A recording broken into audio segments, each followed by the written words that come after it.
Así que la historia clínica y el examen neurológico nos van a ayudar para ver el lugar de afectación, si va a ser en el sistema nervioso central o en el sistema nervioso periférico. Y si es así, ¿a qué nivel del sistema nervioso central sea? ¿A nivel del encéfalo, tronco, médula espinal? ¿No? Nos va a indicar entonces llegar a un diagnóstico topográfico, ¿no? Indicar dónde o en qué lugar se encuentra la lesión. Y obviamente sabiendo eso vamos a tener que buscar la etiología, la causa, el por qué el paciente se encuentra con esos signos y síntomas. Entonces aquí vamos a llegar a un diagnóstico sindrómico. Y así ver la etiología o el diagnóstico etiológico para luego definir un tratamiento, ya sea clínico o quirúrgico. Y si fuera así también, si es de urgencia o es un tratamiento electivo. Entonces, el día de hoy vamos a ver todo esto en la anamnesis y búsqueda de signos. Vamos a evaluar la conciencia del paciente, el lenguaje, la fase, actitud y marcha, tono muscular, trofismo, coordinación, praxia, movimientos involuntarios del reflejo, sensibilidad, signos, meningios y pues ya avanzamos los pares craneales. Así que el día de hoy nos liberamos de eso. Entonces, empezamos con la exploración de la conciencia. Para eso tenemos que definir qué es la conciencia, pues es el estado de percepción y entendimiento que tienen las personas sobre sí mismas y sobre el entorno, ¿no? Y aquí vamos a ver que el estado mental del paciente, ver la evaluación es siempre desde el momento que ingresa el paciente a su consulta o a la emergencia o donde se encuentren ustedes. Entra el paciente y no es lo mismo ver a un paciente que llega en silla de ruedas con de repente alguna postura o una marcha muy afectada, que entre el paciente y le diga: doctor, ¿cómo está? Buenas tardes, y se siente y empiece a hablar fluidamente con usted. No es lo mismo a que vea al paciente: hola doctor, ¿cómo está? Entonces, desde el primer momento que tiene contacto con el paciente, ya se van a imaginar con qué alteraciones podrían encontrar. Y acá, en el estado mental, el comportamiento del paciente, el estado emocional del paciente, el intelecto, las percepciones, factores de personalidad y el contenido del pensamiento van a ser que nos ayuden a interpretar los índices. En cuanto al lenguaje, que es el medio que tiene el ser humano de expresar sus pensamientos por diferentes signos conversacionales, que pueden ser orales, escritos o mímicos, ¿no? O sea, las gesticulaciones o gestos. Y acá vamos a hablar ya de las diferentes patologías que vamos a ver en el lenguaje hablado, ¿no? Como por ejemplo la disartria, que es la alteración en la articulación del lenguaje. Bradilalia, ralentización del habla. Padilalia, percepción involuntaria de palabras, frases o sílabas.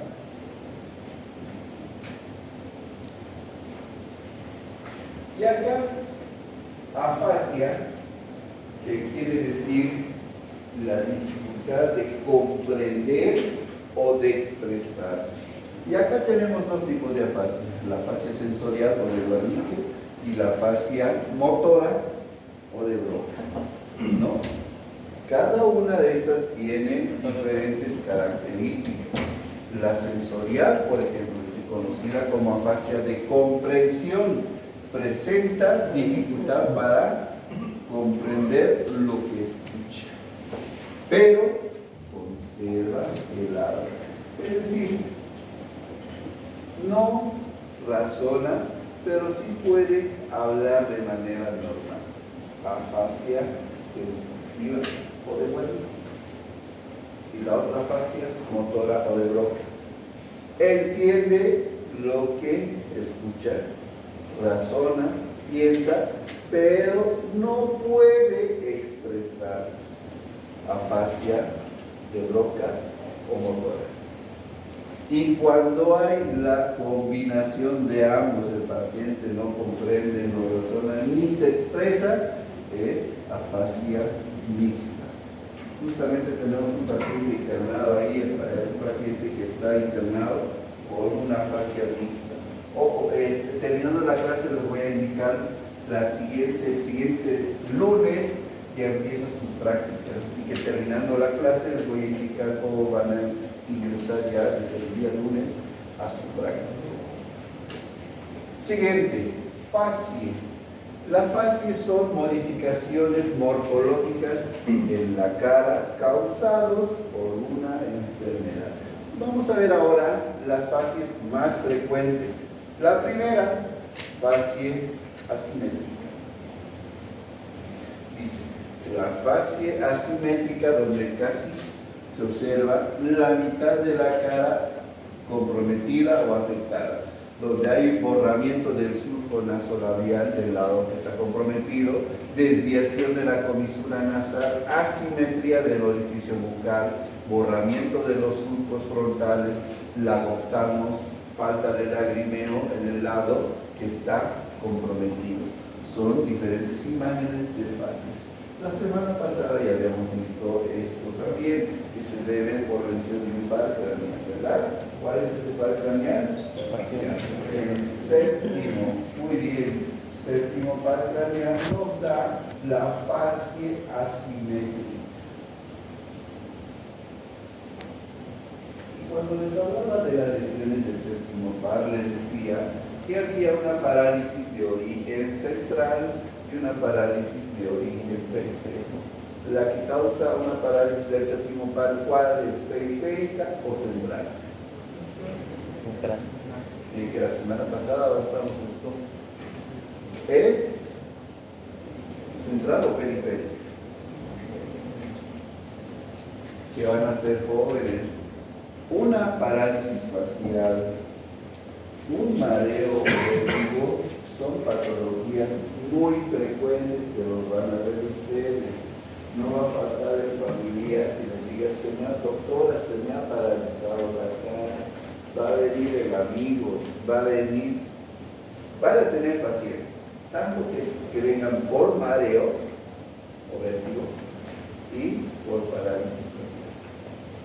Tienen que diferenciar cuál es, será una parálisis periférica, será una parálisis de origen central. Las lesiones del séptimo par son lesiones o parálisis periféricas. ¿Ya? En una facie que será esta, la de la facie asimétrica. Muy bien, hay una facie que se denomina facie de hemorragia cerebral. Y esta es la facie de la parálisis de origen central. ¿Por qué? Porque es por una hemorragia cerebral la causante de esta parálisis. La cara está asimétrica, elevación de la mejilla, como si estuviera fumando, borramiento del surco nasogeniano, además de cianorea del lado que está comprometido.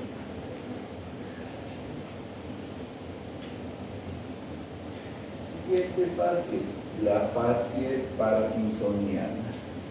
Hace 2 semanas atrás yo les hablaba y les decía, cuando veíamos tronco cerebral, el tronco cerebral tiene 3 porciones, de arriba para abajo, mesencéfalo, puente o protuberancia y bulbo raquídeo. En el mesencéfalo, que es esta porción, hay un núcleo, se llama sustancia negra. Es este núcleo donde se produce un neurotransmisor, se denomina dopamina. Por alteraciones, enfermedades, sobre todo degenerativas, se lesiona este núcleo haciendo que no se produzca la cantidad de neurotransmisión necesaria y por ende se da el Parkinson. Y yo les decía, el Parkinson no solamente es el temblor es una característica de varias que vamos a ir viendo a lo largo del semestre. Entonces acá los parkinsonianos, las personas que sufren de Parkinson tienen una mirada especial y se denomina fase parkinsoniana, como es una mirada fija, con poco parpadeo, frente lustrosa, ahí esa fase inexpresiva, carente de mímica, con mirada fija, carente de parpadeo. No parpadean estos pacientes jóvenes. Piel lustrosa, boca entreabierta, fluyendo saliva por la comisura bucal, ¿no? Esa es la característica, una mirada fija, sin parpadeo, ¿no? Característica del Parkinson. Otra fascie, la fascie pseudobulbar. ¿Qué quiere decir? Lesiones de tronco cerebral. La fascie inexpresiva con crisis de risa o llanto espasmódico. Fascie miasténica.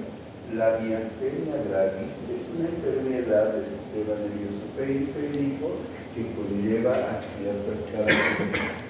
Una de ellas es la caída de uno o de ambos párpados. A eso lo conocemos como ptosis palpebral. Puede ser uni o bilateral, ¿no? Además, inmovilidad de los ojos, visión doble e inexpresividad. Fase de la enfermedad miastenia gravis. Fascie encefálica de aspecto somnoliento a estuporoso. Son pacientes que sufren infartos cerebrales extensos causando secuelas neurológicas complejas.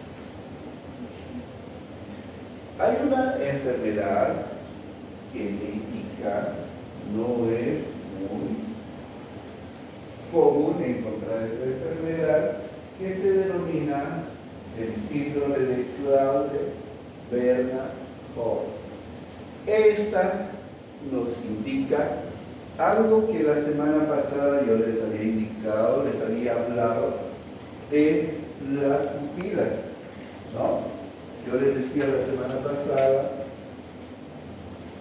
las pupilas tienen ciertas características, entre ellas que son del mismo tamaño. Cuando hay alteraciones en el tamaño de la pupila, una pupila más dilatada que la otra, estamos hablando de anisocoria. Esto, ¿qué par craneal evaluamos al hablar del tamaño pupilar? ¿Qué par? Muy bien. Tercer par craneal. Esto va a entrar en su examen. Si ustedes, algunos estaban pensando en el segundo par, ya tienen menos un punto, ¿no? Es el tercer par. Y en esta enfermedad, en este síndrome, que vamos a decir es normal, porque todos nosotros tenemos las pupilas del mismo tamaño, pero este síndrome raro, pues una característica es que las pupilas se encuentran anisocóricos, pero esto no es enfermedad, es una alteración genética nada más, ¿ya? A no confundirse. Recién nomás una anestesióloga me llama y me dice: doctor, tenemos un paciente que se accidentó con una tomografía normal, pero las pupilas anisocóricas. Venga a evaluar, porque nosotros sabemos, los que estamos en el ejercicio de la neurología, sabemos que este signo que se denomina anisocoria, lo definimos o catalogamos como algo muy grave. Si vemos esto después de un accidente, quiere decir que el paciente está deteriorando, tiene lesión grave en el cerebro. Eso nos indica, ¿no? Pero ver una anisocoria con características neurológicas normales, podemos pensar en este síndrome. No es común, como les digo. Si yo en estos momentos exploro a todos ustedes, de repente uno o ninguno va a tener esa alteración. Pero si les pongo a explorar a todos los estudiantes de la carrera de medicina de la UAB, con seguridad que encuentro uno o dos. Con seguridad, esa alteración. Y no quiere decir que sean graves, ¿no? Pero hay esas condiciones. Listo. Siguiente, actitud. La actitud es la posición, más o menos características que adopta el enfermo, el lecho, es decir, el decúbito, y en la posición erecta, en reposo. Vamos a ver las actitudes que se puedan presentar. Actitud número 1, engatillo de fusil, donde las extremidades inferiores se encuentran en flexión, la cabeza flexionada sobre el tronco. Otro, opistótolos. El cuerpo del paciente toma la forma de un arma. ¿Esto en qué se da? ¿Qué enfermedad frecuente? Infecciones del sistema nervioso central. Otro, la actitud meningítica. Extremidades flexionadas, cuello extendido, encorvado hacia atrás. También se nos denomina postura antiálgica. Justamente porque las fibras de la dura madre, que no solamente cubren la cabeza, sino también todo lo que es médula, ¿no? Las fibras van de arriba para abajo. Ante una inflamación por una meningitis, ¿no? Entonces lo que va a hacer el mismo organismo, adoptar un mecanismo de defensa, evitar la elongación de esas fibras. Y por eso es que adoptan este tipo de posturas, que se denominan antiálgicas. Si el Parkinson tiene una fascie, también tiene una actitud. Bueno, como en la actitud parkinsoniana, el paciente presenta la cabeza y el tronco inclinados para adelante, los brazos alzados hacia los lados, los dedos de las manos temblorosas, aspecto facial inexpresivo, indiferente, mirada fija, escaso parpadeo y lentitud en el movimiento. Esas son la actitud parkinsoniana. Otra característica de la enfermedad del Parkinson. Actitud de hemiplegia en los pacientes que sufren ACV. La característica, el enfermo presenta simetría facial. 1. Alteración de la mitad del cuerpo. Estamos hablando de una parálisis, ya sea la parálisis puede ser total o parcial, donde una de sus extremidades está en flexión y el miembro inferior con rotación interna y abducción. ¿Cuándo juega Brasil? Mañana. No hay. No hay brasileños aquí, ¿no? Mañana. ¿Quién es brasilero? No hay. El otro grupo está lleno de brasileños. Bueno, sigamos. Actitud atáxica. El enfermo sostiene con las piernas ampliamente abiertas para mantener el equilibrio. Se inclina hacia un lado y hacia adelante. Actitud atáxica. Mareo de origen central debido a problemas del cerebelo. da este tipo de actitud. Actitud miopática. Dice, se observa al paciente con sus piernas separadas, una lordosis lumbar acentuada que hace el vientre prominente y la cabeza erguida. Antiguamente se lo denominaba actitud de tenor.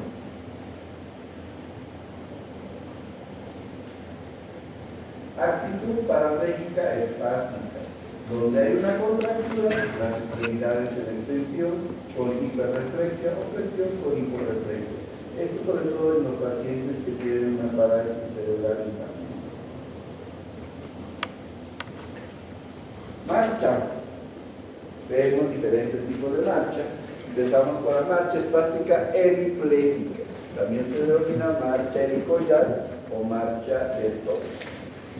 El paciente se moviliza lentamente trazando con el miembro inferior que está afectado y arrastrando el pie que apoya sobre el suelo con su borde externo y la cintura.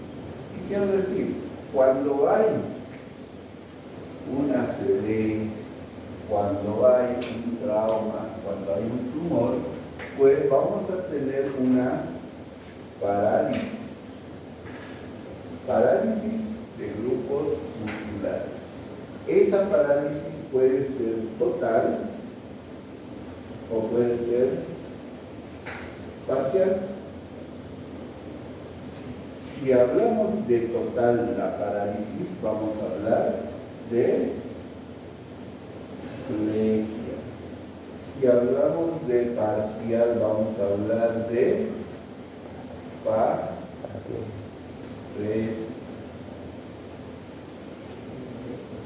Aquí, extremidades. Podemos hablar de mono, de hemi, podemos hablar de tetra y vamos a hablar de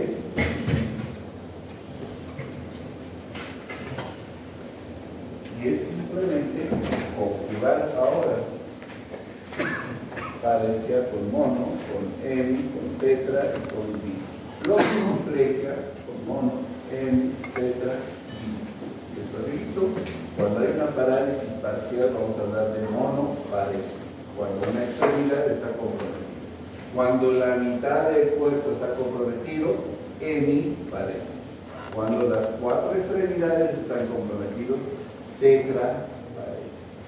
Cuando los 2 miembros superiores están comprometidos, diparesia. Y aquí me falta la para.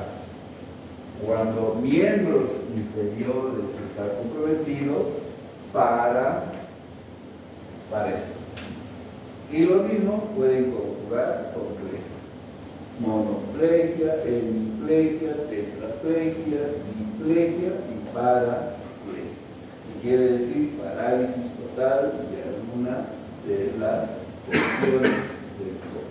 Y cuando hay lesiones, ya les decía hace 2 semanas atrás, cuando veíamos lesiones del cerebro, si afecta un hemisferio, va a comprometer el otro lado del cuerpo, con una parálisis total o una parálisis parcial. Y aquí están los cuerpos. Marcha parética. Entonces acá es esta marcha de acá. Es una parálisis parcial. Son pacientes que sufren parálisis parcial.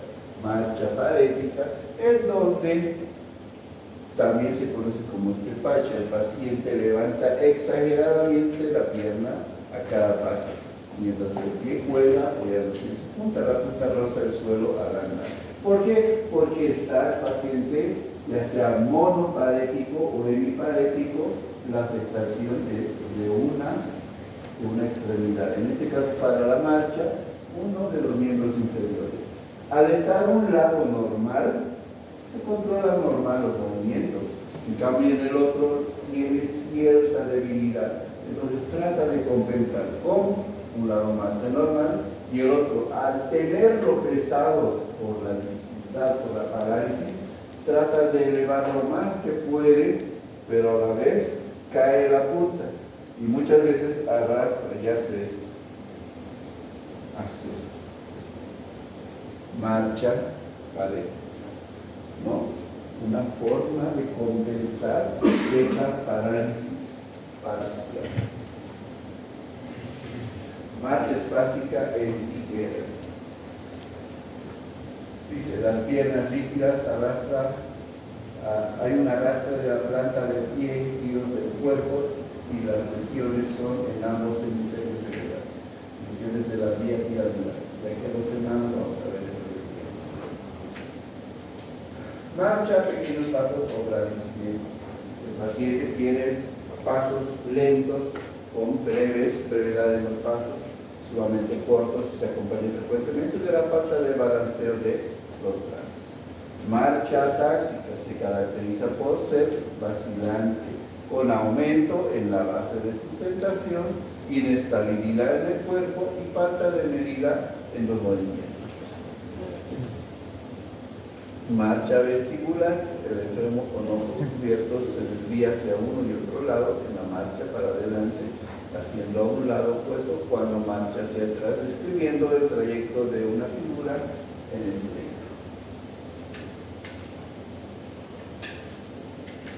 Bueno, tono muscular.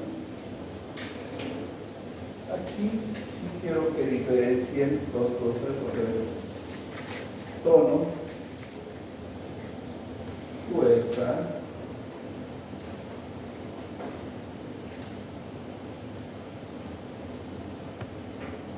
trofio, todo muscular. No es lo mismo hablar de tono muscular, de fuerza muscular y de trofismo muscular. Son tres condiciones diferentes. Así que vamos a empezar con el tono muscular, que es el estado de semicontracción de los músculos voluntarios determinado por un fenómeno reflejo. Si ustedes se tocan sus músculos, a ver. Sí, todos. El tono que tienen ustedes es el normal, es un paciente arriba de 80 años, no sé si tienen algún abuelo ustedes, ¿cómo son esos músculos que tienen como chorreados, sueltos? Ese es un tono alterado por la misma edad, no eso está bien. Por la misma edad, arriba de los 75 años, el tono disminuye. En algunas personas antes, en otras después, pero de todos llegamos a eso, un tono muscular alterado. Pero el que tenemos ahorita todos ustedes, 100 puntos, es un tono normal. ¿Cómo se explora? Inspección, palpación y examen de motilidad fácil. Aquí tenemos que hablar de alteraciones del tono muscular. Aumento y disminución del tono. Vamos primero por el aumento del tono muscular. Se denomina hipertonía.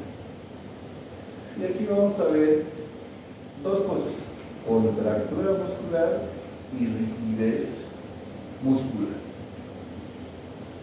que tienen ciertas características.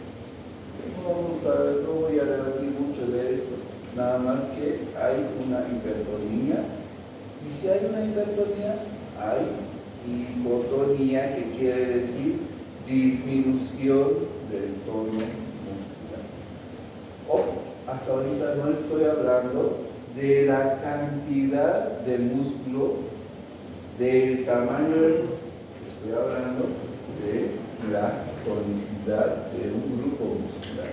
Hipotonía, disminución del tono muscular, es la pérdida del relieve muscular con una consistencia blanda a la palpación, motilidad exagerada en el examen de motilidad pasiva y resistencia muscular disminuida. Tono muscular. Trofismo muscular corresponde al grado de desarrollo muscular Y lo anterior depende tanto de la constitución física como del grado de entrenamiento. ¿Vas al gimnasio? ¿Perdón? ¿Vas al gimnasio? Sí. ¿Y uno de tus compañeros va contigo? Sí.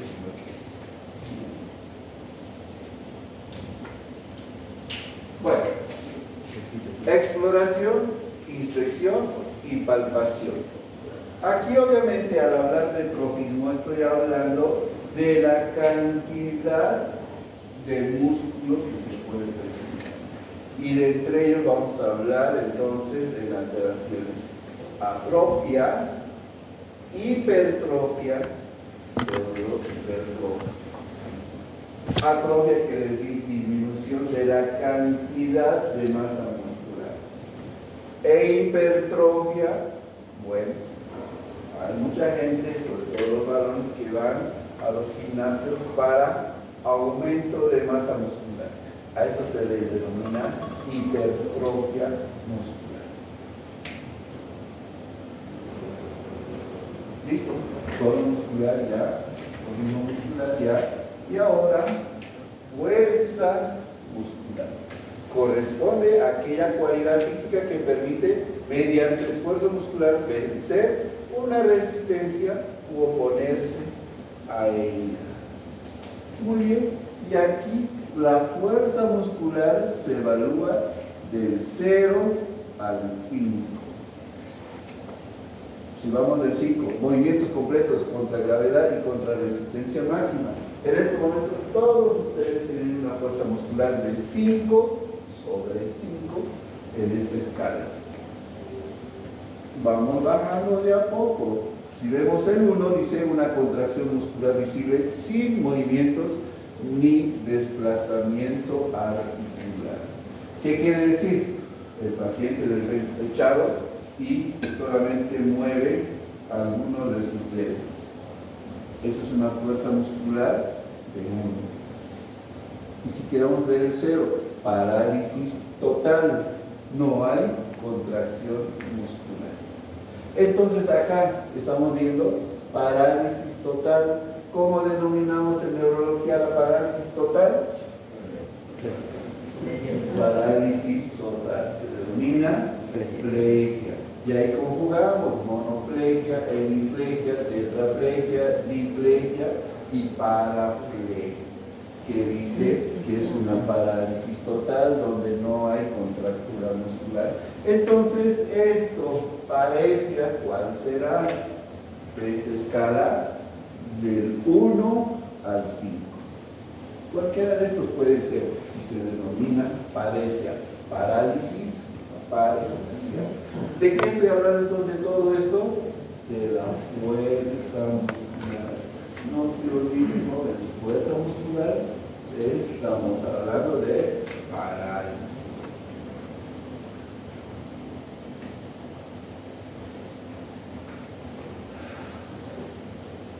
Acá tenemos ciertas maniobras para poder evaluar la fuerza muscular del paciente. Por ejemplo, la maniobra de Mingasini, donde el paciente se le pide que eleve las manos, igual que Romber, solamente que Romber no sirve para inestabilidad y para el mareo. Acá al paciente se le pide que eleve las manos. Un paciente que está con una lesión en alguna porción, ¿qué hace? Va bajando el lado que está comprometido. Esa diferencia de fuerzas les va a indicar maniobra de Mingasini positiva. ¿Para qué nos sirve? Para fuerza muscular. Si el paciente tiene una paresia o plegia. Obviamente, si está pléjico, levante las manos. El que está pléjico no va a poder mover. Y la otra sí, es monopléjico. Habrá otra maniobra, sí. Hay maniobra Mingasini para miembros superiores, que es ese, y para miembros inferiores. Maniobra Mingasini para miembros inferiores. Lo mismo, levantar ambos pies y uno, el que está afectado, cae. Mingasini. La prueba o maniobra de Barré, lo mismo. Para miembros inferiores de cúbito ventral se le pide que flexione las extremidades inferiores. El lado que está comprometido de a poco va a caer. Es barré positivo. Alteraciones, ahí está todo lo que yo les mencioné acá. Está escrito nada más ahí, que el monopleje, el cuadripleje, el parapleje, el paraparesia, etc. Taxia o movimientos de coordinación. Dice, la taxia consiste en la coordinación de los movimientos agonistas, antagonistas y simetristas para lograr un movimiento eficaz. Por favor, quisiera que hagan una lista, que voy a circular una lista de la asistencia, por favor. Exploración, coordinación dinámica, coordinación estática. Y acá tenemos las diferentes alteraciones que se denominan ataxias. Puede haber una ataxia medular, una ataxia cerebelosa, puede haber una ataxia laberíntica, puede haber una ataxia periférica, una ataxia cadavérica, en los cuales cada uno va a tener ciertos caracteres, pero solamente vamos a ver que son alteraciones en los movimientos aprendidos voluntaria y automáticamente.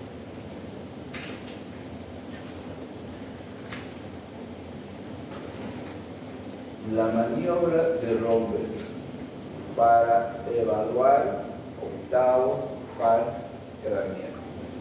Entonces, el paciente tiene algún grado de ataxia. Praxia es la facultad de realizar acción programada y dirigida hacia la consecución de un objeto. O, por ejemplo, se explora pidiéndole al paciente que ejecute diversas órdenes. Hacer la señal de la cruz, por ejemplo.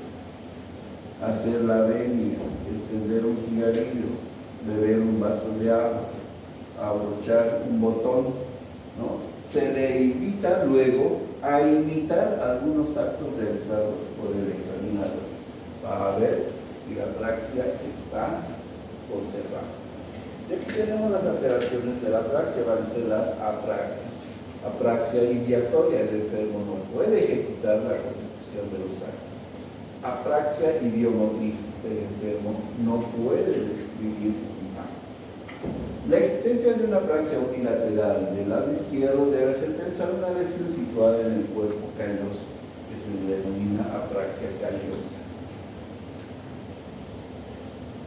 Apraxia constructiva, el enfermo pierde la noción de la perspectiva. No puede dibujar una casa. Apraxia del vestido, el enfermo muestra una gran dificultad para orientar y colocarse correctamente la ropa. Alguno que otro a veces aquí está así, ¿no? A veces, no sé. Movimientos involuntarios, son movimientos ajenos a la voluntad del individuo. Generalmente desaparecen durante el sueño, se presenta de forma transitoria o permanente y se explora a través de la expresión y recurriendo a maniobras específicas. Y aquí lo más frecuente que vamos a ver son los siguientes. Temblor, que está constituido por sacudidas musculares de diferente amplitud, oscilación rítmicas, oscilatorias y de rápida sucesión. Temblor estático o de reposo que se produce en el reposo. Temblor de actitud en el mantenimiento de una determinada actitud. Temblor intencional o cinético en el curso de un movimiento voluntario. Movimientos coreicos son movimientos desordenados, de gran amplitud, rápidos y no tienen finalidad aparente. Atetosis son movimientos lentos, observables únicamente en los dedos de las manos o de los pies. Mioclonías son contracciones bruscas, rápidas a nivel de un músculo o varios y pueden causar desplazamiento de miembros y frecuentemente se presentan en los miembros inferiores. fasciculaciones o contracciones fibrilares. Son contracciones que abarcan solamente haces de fibras musculares, aparecen en músculos atrofiados y aparecen en músculos pareciados o compresiones nerviosas. Convulsiones son contracciones musculares bruscas, paroxísticas y a veces generalizadas que desplazan segmentos grandes, importantes. Tics, movimientos de carácter convulsivo, evitable por la voluntad transitoriamente. Afectan a un mismo grupo muscular y sucede más o menos con brevedad de tiempo. Mioquimias son contracciones persistentes de haces de fibras de músculos sin atrofia y afectan comúnmente al auricular del párpado. Y por último, los reflejos. Son respuestas motoras involuntarias a estímulos sensitivos. Y tenemos diferentes reflejos. Reflejos profundos y reflejos superficiales. Esto ténganlo en cuenta porque también son preguntas de exámenes. Vamos viendo los reflejos profundos. En cabeza tenemos el reflejo superciliar, el reflejo nasopalpebral y el masitérino. En tronco, el reflejo medio cubiano.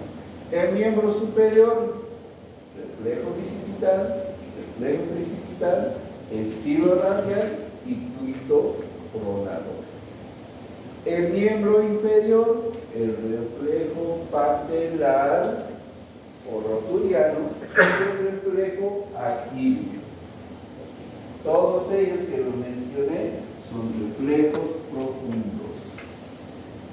En cuanto a los reflejos superficiales en cabeza, el reflejo conjuntival, el reflejo corneano, el velo palatino. En tronco, el reflejo cutáneo abdominal, cremasteriano, bulbo cavernoso y el reflejo anal. En miembro inferior, el reflejo planetar. Sensibilidad a la presión, parestesia. Sensibilidad a la percepción de peso, parognosia. Sensibilidad a la vibración, parestesia. Sensibilidad al sentido de las actitudes segmentarias, batiestesia. Y obviamente sensibilidad al dolor profundo.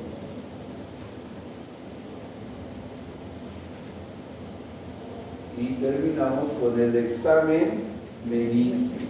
Son maniobras para ver la irritación de las capas meningias. ¿Cuáles son? Tenemos tres signos: el de Kerning, Kruszyński y rigidez de nuca. Kerning, paciente en decúbito dorsal, levantamos una extremidad. Al elevar, el paciente flexiona la rodilla. Nos indica Kerning positivo. Kruszyński, lo mismo, paciente en decúbito dorsal, levantamos en este caso la cabeza. Al levantar la cabeza, como respuesta obtenemos flexión de una o de las dos rodillas. Kruszyński positivo.